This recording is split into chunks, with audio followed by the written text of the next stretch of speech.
Sultan Johor, Sultan Ibrahim Sultan Iskandar, hari ini menunaikan zakat bagi tahun 2010 sebanyak RM1 juta kepada Majlis Agama Islam Johor, MAIJ. Majlis penyerahan zakat itu diadakan di Istana Besar Johor Bahru. Bismillahirrahmanirrahim.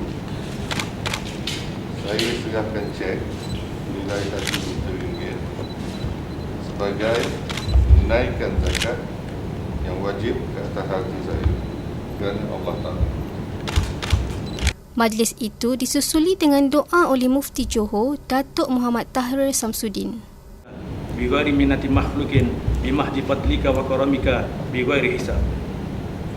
Allahumma lakal hamdu kullu wa lakal syukru kullu wa lakal mulku kullu wa lakal khalqu kullu biyadikal khair wa ilayka yurjal amru kullu.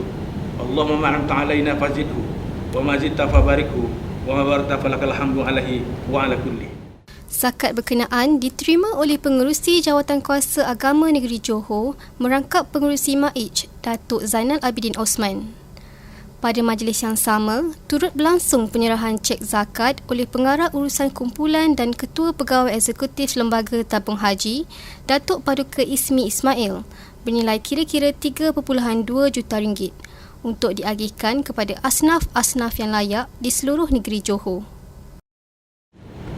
Bismillahirrahmanirrahim.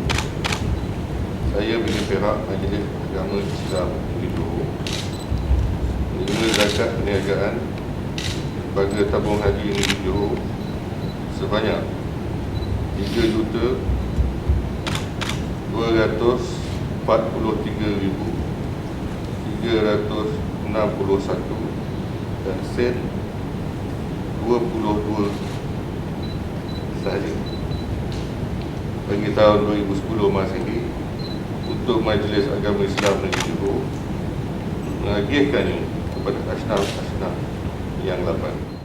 Turut berangkat pada majlis itu ialah Permaisuri Raja Zarid Sofia, Sultan Idris Shah dan Tunku Mahkota Johor, Tunku Ismail Ibrahim.